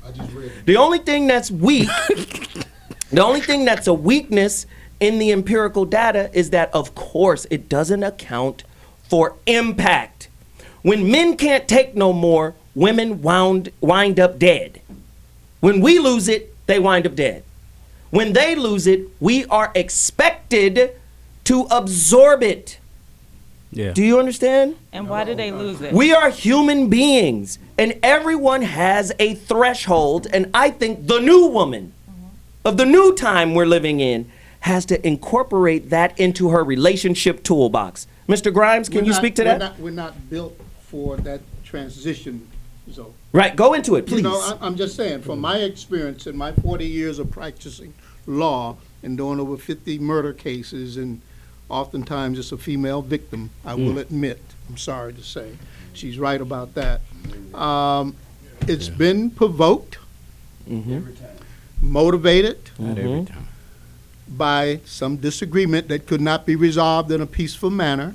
And like you say, the woman comes out being the loser, but it goes back to what I said at first. Society has to take on the responsibility, like you're telling your young son, your mama is the referee. You follow me? And you have to respect her. Right. And I'm saying that to him so he does not go to jail. Right. Because that's how it's set up. A friend of mine owned a preschool across the street from my business. 4-year-old tells the teacher, bitch, fuck you. You don't tell me what to do. I'll whoop your motherfucking ass. This is a 4-year-old. Wow. He said, Milton, I got to kick him out. Wow. You follow me? So we can't, you know, we listen to music. The lady and I over the weekend was talking about, she said, I'm cooking. She was fixing a birthday dinner for my godson. She said, I need to hear some cool jazz. And then she said, give me some loving R&B. And so we started talking about the music of old, spreading love. And we want to embrace each other. Our today music, you know, I like some rap music too. I like the beats, but the words our kids don't understand. Right. You understand? Right, I remember when I represented Suge Knight, and Suge and I talked about this, and the woman back in Pennsylvania came into the picture, but it was like he agreed to help the youngsters understand these lyrics. Oh, please. And that, Doc, please what? Doc, Doc, take us out. I'm just saying back then. Back then. Real Take quick, us out, Doc. We need some help. Maybe we'll talk about this after break, but what just happened is Corey could give back whatever Isley was shoving at him. So it was a role reversal where he had words. He could bounce back, and what happened is if you look at Isley, she shut down. If you look, if you look at the expression on her face, she shut down. On her husband too. No. She shut down because But this is a chance, Isley, to feel what guys feel when they don't have words, when they can't fight back, and because you're not prone to violence. Yeah, they hit us. Wow. Listen, we got to take a break. We got to take a break. We're going to cover it. We're going to cover it when we get back. Corey versus Isley when we return.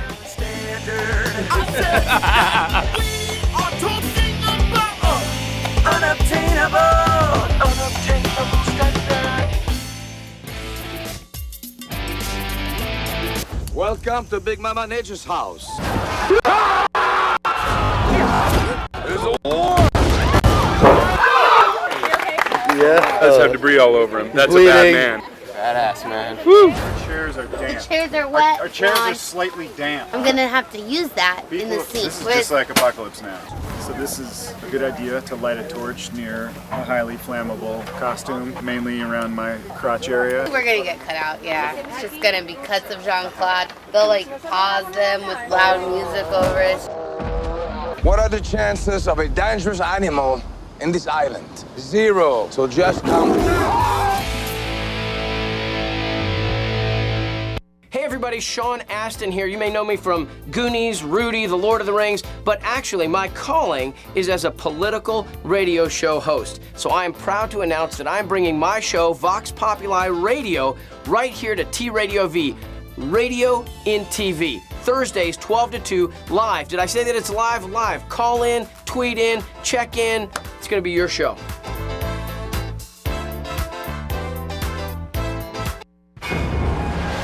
Hi, I'm Sheriff John Bonnell. You're watching T Radio. Radio and TV? What? That was perfect. Why are you asking me to do this after 12 drinks?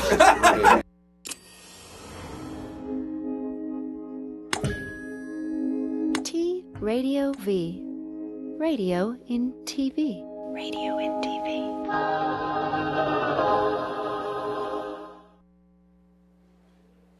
All right, on to substance. We talked on Wednesday about conflict in intimate relationships.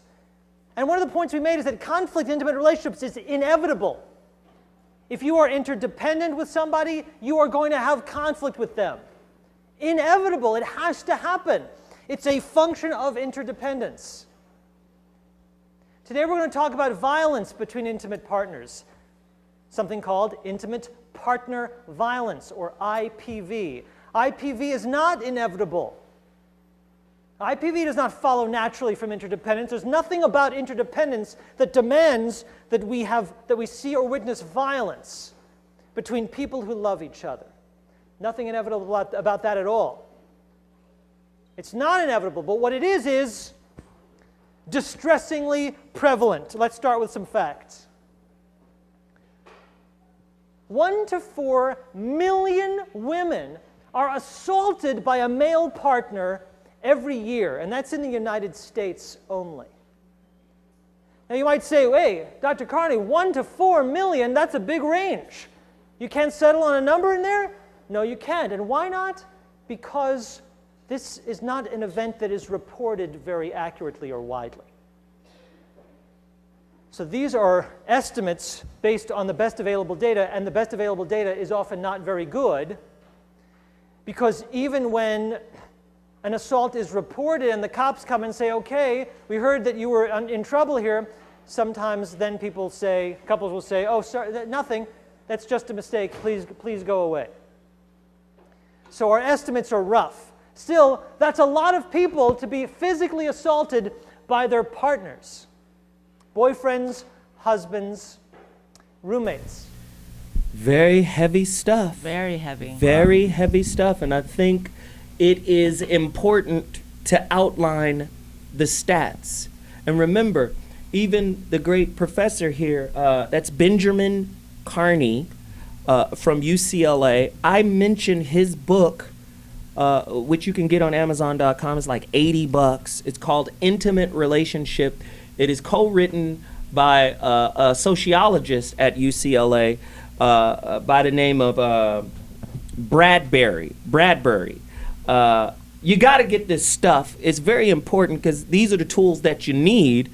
I mean, most people aren't even reading magazines. So when you read, you broaden your consciousness. So these are the type of books and stuff that I try to direct people to do or to get, because it really broadens your knowledge base. And I tell people all the time, and well, I'll talk about this a little bit later in my final thought.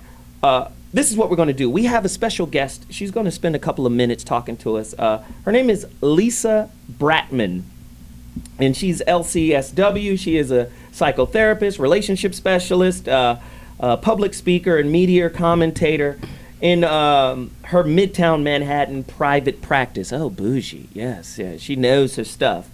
Anyway, she's been listening for the past 15 minutes, and we would like for her to contextualize all of the scrum that we've thrown out over the past 30 minutes.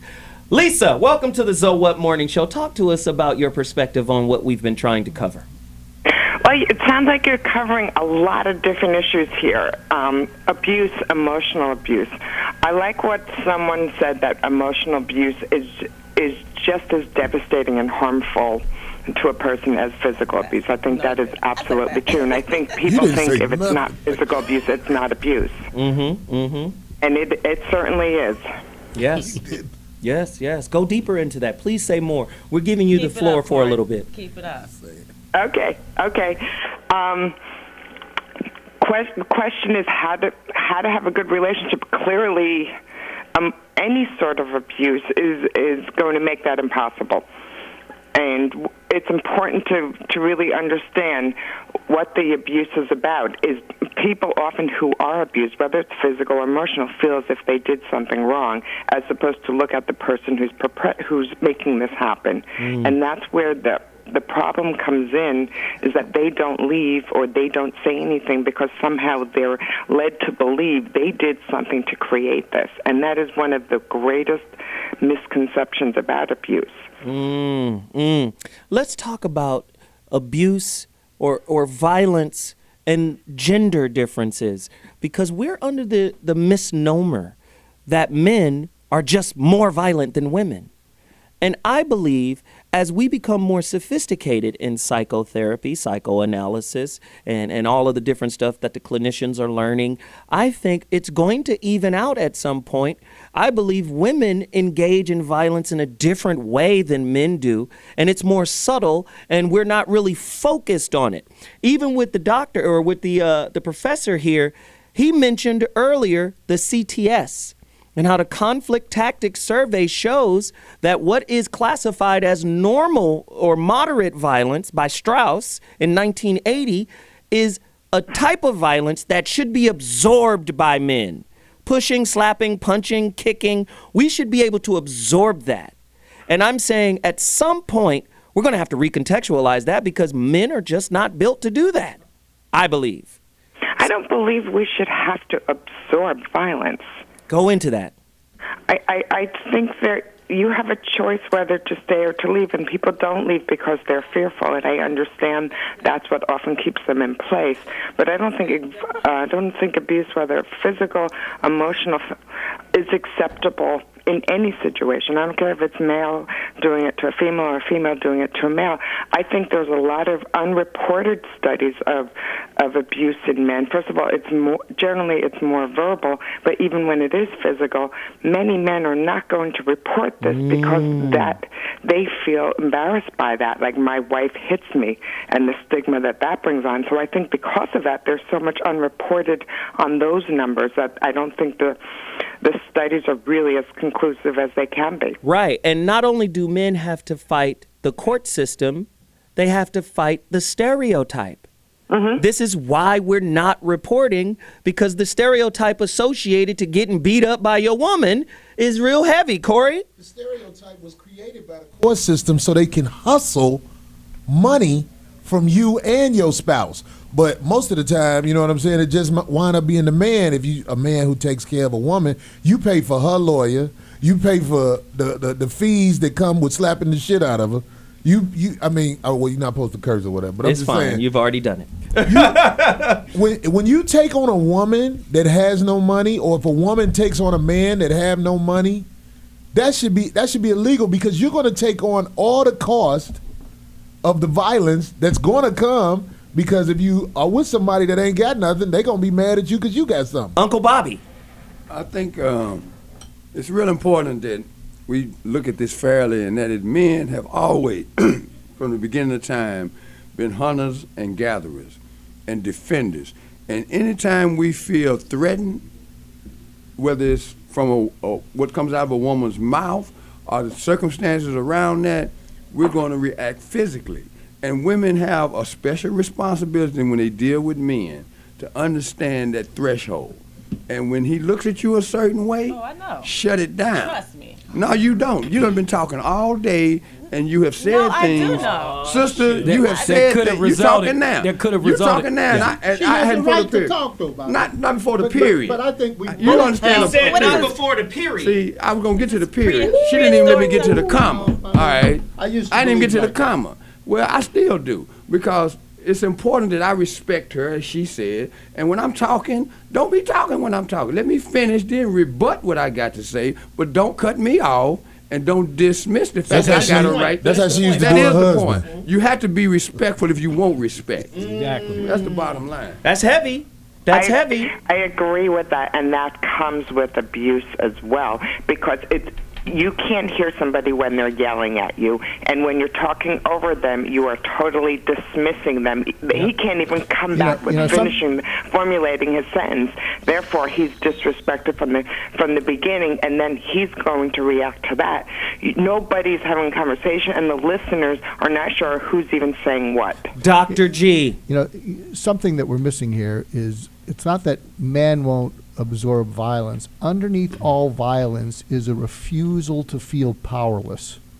Because what's underneath a lot of violence is impotent rage, and a lot of people refuse to feel that. So when a woman is feeling powerless, you are not listening to me, you are not agreeing with me. What's the tough thing for a man to absorb is her feeling powerless, and then it provokes the man, and men go nuts when someone's saying you are powerless. And it's the powerlessness inside men that causes them to become violent. I just feel like we dodging the truth. This young lady, in my opinion, is a typical woman in American society. Let him finish. I'm just saying, when I'm looking for a woman, I know chances are I'm gonna find somebody like that. That's why you pay them. That's the only thing that calm them. It's the only thing that calm them down when they in a situation where they ain't got much, and you can give them a couple of dollars. It's almost like you see it. It's like they be like, oh, okay, it's help. I can use him. I could be phony with him for a little while because he's helping me financially. Now let her finish. Corey, I see that you really hate to lose an argument. I mean, I don't think you hate women. You just hate to lose an argument, and then you just, you become vicious. And it's not cool though, because I've seen your comedy. I've been there, and he's hilarious. No, she's not. She don't think I'm funny. So. I don't You don't think he's funny? Because I'm talking about girls like her. That's all. His whole show. The guy is funny now. His whole show is like dogging out women. So I mean, why would I like that? I mean, I'm pro woman. Apparently, a lot of women come see me though, and they support me. They buy my stuff. His show is awful. Grimes, they won't buy that book though. Let's go. Here we go. Let's go back to Grimes. Is this a map of Compton? They already bought it. You just sold more of her books than you think. Yeah, she's gonna sell a whole shitload of books now. Good, I'm glad Grimes, brother Grimes, take us to break really quick, Grimes. In preparing for this. Love fest. In preparing for this conference here, I picked up a book, Emotional Intelligence by David Goldman, and one of the thoughts came out of it was feeling counts every bit as much and often more than thought, and that's what gets us into this violence. Yes. We got to use our rational thinking more and not our emotional feelings. That makes sense? That is great stuff. Lisa, or just pay him Lisa and don't Brakeman. talk to him. Lisa, Yes, hi. My God, we appreciate your input. It was fire. We got to have you back real soon. You were awesome. Thank you. This is going to be amazing. Trust us. Lisa, are you married? Who's asking me that? Corey Holcomb. Yes, I am. Yes, I am, Corey. Thank you, Lisa. We'll talk to you soon. Help this girl in here. We'll be back at Thank 2.2. Zoe's final thought coming back.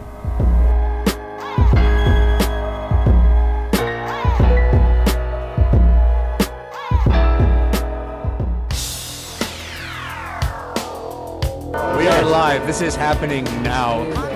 That's The Lonely Wild, and they're in studio. And we are here with, hello. Hey! Oh, we got a maximum capacity. I don't know if there's a fire hazard going on right now. Yeah, joined by the West Coast Celine Dion.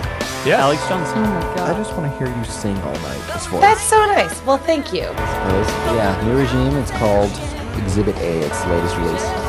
The magic of radio. It's crazy.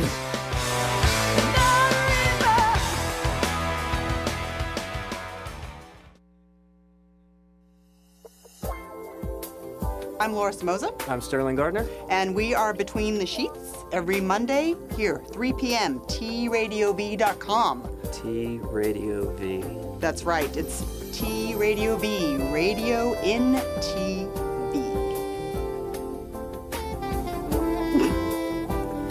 What is that face? He wants to see our hands. That's Radio in TV. Wah, wah, wah, wah. We're not a couple. This is Catherine Dubois. I'm Stana Katic. Hey, I'm Richard the Clerk. I'm Joel David Moore. I'm Frank Infante. Hey man, this is Richie Ramone. What's up out there? Radio and TV. CBGB. CBGB. Yeah. Check it out here. Hey, Cosmo here, inviting you to join me every Saturday, 11 a.m. PST, for another boozy rendition of Historic Holes. We uncover the history and the mystery, the dirt and details, and even some facts and figures behind your favorite drinking establishment. That could be a corner pub, a rickety saloon, an infamous bar or tavern. It's been around so long, it's bound to be a fire hazard. They are all historic holes. From coast to coast and beyond, I'll be joined by actors, comedians, musicians. I even had a plumber on once. That's Historic Holes. I'm your host, Johnny Cosmo, every Saturday at 11 a.m. PST, right here at the future of online broadcasting, T Radio V, and that's radio in TV.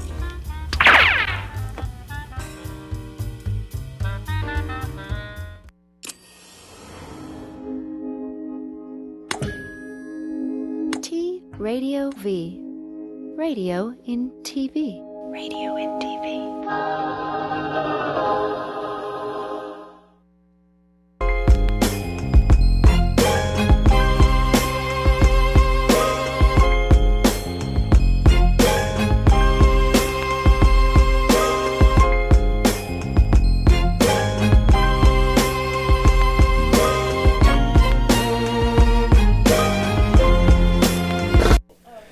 Ladies and gentlemen, Zoe Williams is back in the building with the final thought for today's show. Again, I urge everybody to understand this about this show. This is like a social experiment. We are not here to answer all your questions, but we are here to rattle your cage, to wake you up, to get you to go out, research. You've heard something, you've been inspired, you picked up something.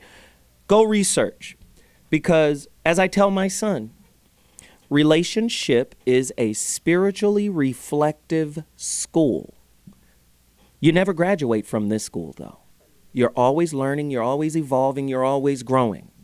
And the feedback, just like in neurolinguistic programming, NLP states that whatever feedback you get, if it's negative, it's because of your ability to communicate your feelings, right? And how you build rapport is to change your communicative style, right? Might be incompatible with your partner. So you go, oh, I'm having conflict with this woman and I'm not getting an understanding from her. So let me try another approach. So as clinicians and psychiatrists and relationship specialists will say, it is the relationships that have flexible belief systems that are the most high functioning. The relationships with inflexible belief systems are the lowest functioning relationships, and they create conflict. If you want a good relationship, you got to have a toolbox full of conflict resolution tools. That is the number one prerequisite for successful relationships, conflict resolution ability. And guess what? That doesn't mean your relationship's always going to work. That doesn't mean the tools are always going to work. See, here's a couple of tools. Sharpening your listening skills. We all know that, right? Listening is probably more important than actually speaking. And I mean active listening, connected empathetically, not only just listening with your mind, but listening with your heart, right? As Dr. G says, heartfelt or heart-centered listening, right? You have to listen from that space in order to understand where they are at that time. Doesn't mean you're always going to be able to do it either. Sometimes your partner has to recognize when you're incapable of listening from a heart-centered space, and that's when they're supposed to back off. Sometimes, no, it's about what I want, right? So, listening skills. The next step, approaching the conflict in relationship as a team. The only way to do that is to be accountable for what you bring to the conflict, right? Bringing to the conflict's creation. We have to socialize women to think in a different way. Conflict isn't something that just happens to you. It is also something that happens because of you. You are a co-creator in the conflict you're experiencing. We've been socialized to be responsible in that way. Anything that comes your way, you are responsible for, and you're responsible for cleaning it up. That's how I raise my sons. That's how you raise your boy. That's how we raise our kids. I tell my son now. So I'm not saying women are responsible for all violence in relationship, and I'm not saying that the numbers are staggering in terms of men being violent towards women. But what I'm saying is women have more power than they think, and I think they marginalize their power when they automatically position themselves as the victim, right? Solange was not a victim in that goddamn elevator. She wasn't. But we laughed that off as if, oh, he's supposed to take that. I'm trying to tell you right now, women are in a renaissance period, and they need to understand that they got to change faulty, limiting beliefs about their relationships, or they'll continue to experience that which they don't want to. But it takes accountability to get to that space. I'm Zoe Williams, and that's my final thought. Ladies and gentlemen, I want to thank the entire panel, this esteemed, august panel. Guy Black, where can they find you, man? How can they connect with you? I'm right in Inglewood on the corner of Market and Manchester. Oh, Jesus. I'll be selling her book out my truck today. I want to see y'all about 3:30. I got 6 left. Absolutely, absolutely. Brother Grimes, man, famed attorney, supported Rodney King. I mean, the brother's been in the game for a long time. He was his attorney. Man, I appreciate you deeply for your wisdom and knowledge. Where can they find you? How can they connect with you, brother? Just look me up in the directory. I am so pleased to be here and to learn of what you're doing. Thank you, brother. Thank you. I appreciate it. Nicole Isley Melton, you are a beautiful sight to see. Talk to us. Where can they find you? How can they get your book? You can get my book on Kindle. You can get the hard copy at Barnes & Noble.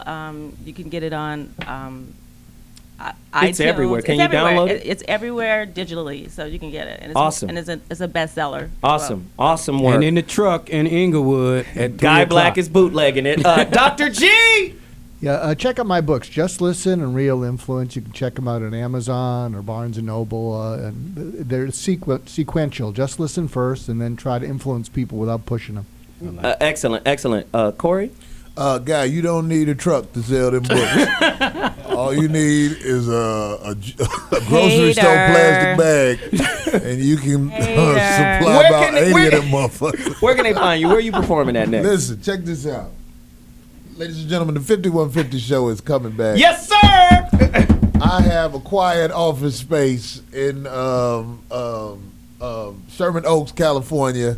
And as we leave today, I am going to set the desk up. Uh-oh. And the torture will begin. And he'll be selling Isley's books there. That's now, his first Bobby, guess. Bobby, where can they All find right, you? Real Men Don't Play. My website is www.realmendon'tplay.com. This Thursday night in the city of Los Angeles, we're doing a thing called D. Bradley Uncorked at the Cork on La Tejera. That's 6835 La Tejera Boulevard in Los Angeles, California. We're gonna townhouse. We're gonna bring it down. We're gonna bring it down. Real Men Don't Play is available on Amazon and iTunes. All right, listen, we gotta run. Zoe Williams at Zoe Williams on Twitter, at Mr. Zoe What on Instagram. Great topics. We'll be back next week. Holla! Dude.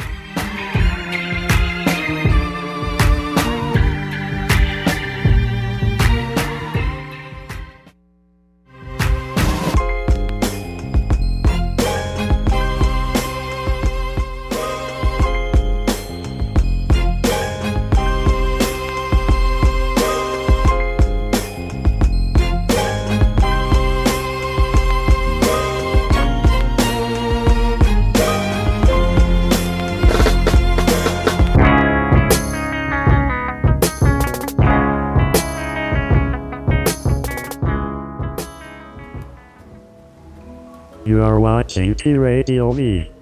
Radio and TV.